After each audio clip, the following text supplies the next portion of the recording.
Friends एठी जदि आपण माने गंजाम डिस्ट्रिक्ट रे जॉब करिया पई चाहछंती ताहले आपण मानक पई बहुत भल अपॉर्चुनिटी एठी आसी जाउची। जदि आपण माने 18 वर्ष रु बयस रु अधिक हेई थांती एंड +2 पास करथिले आपण माने जॉब को जॉइन करि परिबे। तो बहुत सारा भल भल अपॉर्चुनिटीज आसी छी एंड बहुत भल सैलरी पैकेज मध्य एठी रही छी। जदि आपण माने करिया पई चाहिबे ताले निया भाबरे करि परिबे, जहा कि आपण मानकर एठी 20,000 रु आरंभ होइके 70,000 टंका पर्यंत आपण मानकर एठी सैलरी रो पैकेज रही छी। तो बहुत गुड़ाए वैकेंसी आसी छी, जेहेतु आपण माने नियाते भाबरे ट्राई करंतु जदि भी इंटरेस्टेड अछंती जॉब करिया पई एंड लास्ट डेट सुधा आपण माने नियाते भाबरे अप्लाई करि नियंतु। आमे एही जॉब विषय डिटेल्स रे जानिबा एंड फ्री रे जेहेतु आपण माने अप्लाई करि परिबे। तो सब किछि प्रोसीजर आमे जानिबा। तो डिटेल्स टिको देखंतु, जदि आपण माने स्किप करूछंती ताहले बहुत सारे इन्फॉर्मेशन भी आपण माने पछको छाड़ी देई पारंती, तो डाउट भी पड़ जिवे आपण माने। तो डिटेल्स टी देखि नियंतु देन आपण माने अप्लाई करिवे, जेहेतु 75 पोस्ट रही छी ओनली गंजाम लोकेशन पे। तो जदि भी आपण माने गंजाम लोकेशन रु ए वीडियो को देखुचंती ताहले भी नियत भाबरे आपण माने वीडियो शेष परे आपण माने अप्लाई करि परिबे एंड सब किछि डिटेल्स जानंतु। ऑफिशियल नोटिफिकेशन सहित आपण माने क्लियर होंतु, तापरे आपण माने अप्लाई करिवे। तो चलंतु डिटेल्स टिको देखि नबा।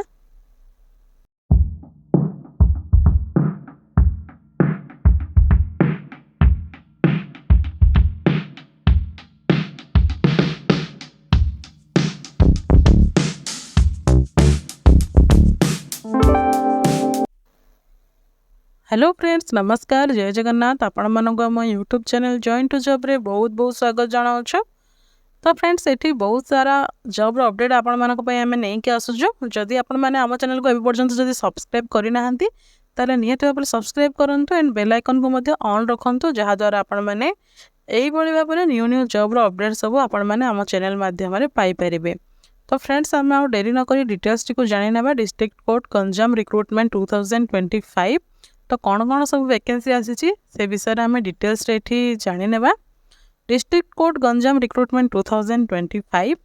The District Court Ganjam Recruitment 2025 for 75 post of junior typist, stenographer and other candidate with any graduate can apply offline. The offline application opens on 9 July 2025 and closes on 8 August 2025. The candidate shall apply offline through District Court Ganjam website ganjam.dcourts.gov.in. तो friends जो मैंने भी ये apply करने चाहते जुलाई 9 तारीख रू already started हो सारे जॉब रो update apply date already start हो सारे। अगस्ट आसंता मास आसुवा अगस्ट 8 तारीख रे ये जॉब रो लास्ट डेट रही। तो ता भीतर आपण मैंने ये अप्लाई करने ट्राए करेंगे। Name of the post district court Ganjam various vacancy offline form 2025। Post date रही टोटल वैकेंसी 75 रही 75 पोस्ट रही। Brief information the district court Ganjam has announced a notification for the recruitment of junior typist, stenographer and other vacancy. Eligible candidate who are interested in the vacancy details and completed all eligibility criteria can read the notification and apply. तो जदि आपण माने eligible हेबे ताहले आपण माने सब किछि जिंस पढि सारी के अप्लाई करि परिबे। तो देखंतु एठी देखिबा एठी district court Ganjam application fee देखंतु। No examination fees is required to be paid by the candidate.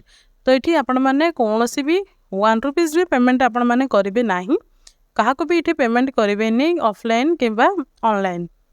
जदि भी आपण मानको कई भी कहती पेमेंट पाए ताहले आपण मानको मना करी आपण माने मना करिवे। एठी आपण माने एप्लीकेशन फीस को भरिवे नाही। तो एठी एप्लीकेशन फीस जेतो नाही एठी भरिवे नाही। तो स्टार्टिंग डेट फॉर अप्लाई देखंतु ऑलरेडी जुलाई 9 तारीख रो स्टार्ट हो सारे, अगस्त 8 तारीख रे सरी जीवो। मिनिमम एज लिमिट 18 वर्ष रोची, मैक्सिमम एज लिमिट 32 वर्ष रोची। तो आपण माने 18 वर्ष बयस रु 32 वर्ष बयस मध्य रहितले आपण माने एठी अप्लाई करि परिबे age relaxation is admissible as per rules. एठी आपण मानकर एज रिलैक्सेशन भी लागू रही जहाँकि गवर्नमेंट रूल रही। आपण मैंने जो जानी ताहले ठीक कथा नहले भी आपण मैंने गूगल सर्च करके निहत भाव देखिए। आपण मानकर जदि SC ST OBC जेकोसी भी कि PWD कैंडिडेट होता ताहले आपण मानकर जदि अधिक बयस भी हो जाए ताहले भी आपण मैंने एठी अप्लाई करें। तो ता भी डिटेल्स जानीपर। क्वालिफिकेशन देखंतु candidates should possess have passed at least +3 examination or such other qualification equivalent to +3 examination of a recognized university। तो एठी आपण माने +3 एग्जामिनेशन पास करथिबा निहाती भाबरे दरकार किबा +3 एग्जामिनेशन रो इक्विवेलेंट जदि किछि भी कोर्स करछंती ताहले भी आपण माने एठी अप्लाई करि परिबे। स्केल ऑफ पे तो किबळी भाबरे आपण मानकर एठी पेमेंट रहिबो जाय कि सैलरी। तो ये प्रथम देखी नियंतु कौन कौन वैकेंसीज आसी पोस्ट नेम देखी नियंतु। जूनियर क्लर्क कम कॉपिस्ट 64टी, स्टेनोग्राफर ग्रेड 3 7टी, जूनियर टाइपिस्ट 3टी, सैलरीड वोमेन गोटे पोस्ट रही। तो ये भाव में 75टी पोस्ट रही। तो पोस्ट विषय आपण मैंने क्लीयर हो गले। तो देखते ये सैलरी विषय देखा। जूनियर क्लर्क कम कॉपिस्ट मानक 19,900 टू 63,200 टंका रोची ये सैलरी। देन स्टेनोग्राफर ग्रेड 3 25,500 टंका 81,100 टंका रोची। जूनियर टाइपिस्ट 19,900 टंका 63,200 टंका रोची। देन सैलरीड वोमेन 21,700 टंका 69,100 टंका रोची। तो बहुत भल सैलरी पैकेज रही। तो निहाती भाव में आपण मैंने जदि भी एलिजिबल होउछंती ताहले अप्लाई करि परिबे। तो बहुत भल वैकेंसी भी रही। आम एथिर ऑफिशियल नोटिफिकेशन को भी देखिए नेबा जहाँ द्वारा आपण मैंने किभली अप्लाई करि परिबे ताहा भी डिटेल्स रे जानि परिबे। तो आपण मैंने एठी किभली अप्लाई करिवे आपण मैंने डिस्क्रिप्शन बॉक्स को चेक करंतु। सेठी आपण मैंने इंपोर्टेंट लिंक्स रे लिंक पाई जिवे। लिंक पाइके सेठी क्लिक कला परे आपण माने एभली भाबरे किछि इंटरफेस को पहुँची जिवे जहाँकि आपण माने एही नोटिफिकेशन को पाई जिवे। तो यही ऑफिशियल नोटिफिकेशन को आपण माने एठी चेक करिवे। देखंतो एठी देखि नियंतो ऑफिस ऑफ द डिस्ट्रिक्ट जज गंजाम एट बरहमपुर लोकेशन रही। देखिए 9th डे ऑफ जुलाई रे एडवर्टाइजमेंट आसी सारी।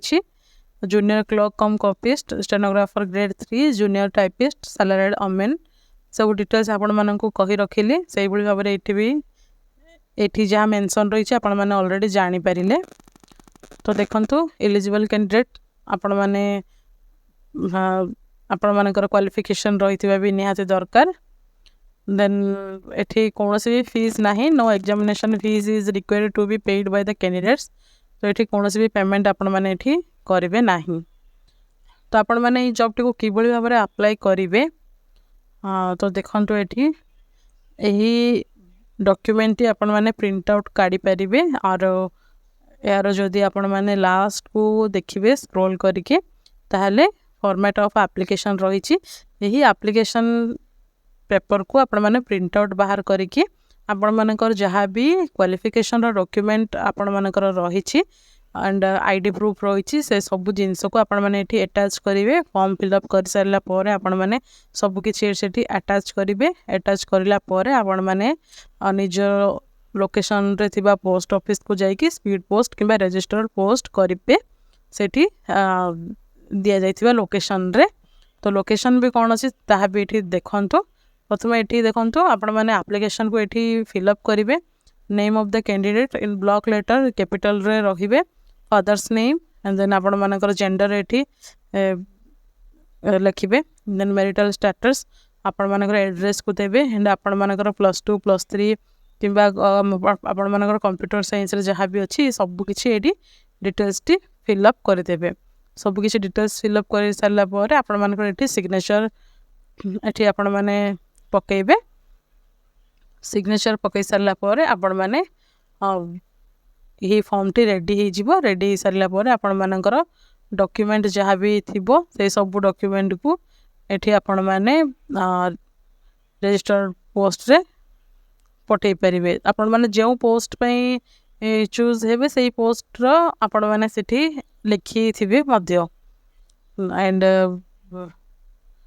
यही सब जिनस आपण मैंने जानीपर सब किसी जिनस देखु 30 रुपीज ने आपण मैंने सेठी आपण मैंने डिस्पैच करें रजिस्टर्ड पोस्ट मध्यम सेठी पठे पारे। तो लोकेशन भी जानी रखु क्यों लोकेशन रे आपण मैंने पठेबे। तो एटी देखंतु last date of receipt of application रही। The last date of receipt of application is August 8, 2025. Applications along with the required document and self-attested copies of certificates shall be sent by the candidate by registered post or speed post so as to reach the office of the district judge Ganjam Barampur. He location रही district judge Ganjam Barampur by 5 PM on or before 8/8/2025 positively. Applicants may also drop their applications in the drop box kept inside the court campus. आपण मैंने भी जो दी direct जाइए आपण मैंने Barhampur location से Ganjam district court को आपण मैंने डायरेक्ट जाइए सेठी थिबा कोर्ट कैंपस रे थिबा ड्रॉप बॉक्स रे भी आपण मैंने सेठी आपण मैंने ड्रॉप करके आसी परिबे स्पीड पोस्ट न करके भी। Civil courts Berhampur within the same time and date जो टाइम रही से टाइम समय भितर आपण मैंने सेठी भी ड्रॉप आउट करके आसी परिबे। The applications received thereafter shall not be entertained and summarily rejected. जदि आपण मैंने ता परे जदि ड्रॉप करूछंती ताहले आपण मानकर एप्लिकेशन डी रिजेक्ट हे जिवो। तो एंड आपण मैंने कौन सब जो पोस्ट पे आपण मैंने एठी अप्लाई करिवे जे कोनोसी भी गोटी पोस्ट पे जदि आपण मैंने अप्लाई करूछंती धरंतु एठी आपण मैंने जदि अप्लाई करूछंती एठी stenographer clerk cum copyist junior typist पे जदि एठी अप्लाई करूछंती ताहले देखंतु एठी copy of self attested HSC board or equivalent certificate showing proof of age and marksheet. तो 10th मार्क +2 मार्कशीट +3 एंड आपण मानकर एठी सेल्फ अटेस्टेड सर्टिफिकेट शोइंग है pass rate list diploma in computer certificate and आपण मानकर सबू certificate आपण माने एठी अटैच करि नेबे कौन सबू अटैच करिवे एठी सबू किसी डिटेल्स रे मेंशन रही छी। देन आपण 2 original character certificate and 4 self signature recent passport size photo 3 self addressed envelope with postage stamp से सबू जिनस आपण माने एठी डिटेल्स रे अटैच करिखि आपण मानको अप्लाई करिया पय पड़िबो। जदि किसी डाउट रहिबो ताहले कमेंट सेक्शन रे जणाई परिबे। एही ऑफिशियल नोटिफिकेशन को आपण माने नियत भाबरे पढंतु एंड सही डॉक्यूमेंट को आपण माने प्रिंट आउट करके आपण माने अप्लाई करि परिबे। तो फ्रेंड्स एहा थिला फुल डिटेल्स टी आमे पुणी थरे एबळी बारे न्यू जॉब रो न्यू अपडेट रे पुणी देखा हबा। से पर्यंत रहूचे नमस्कार जय हिंद।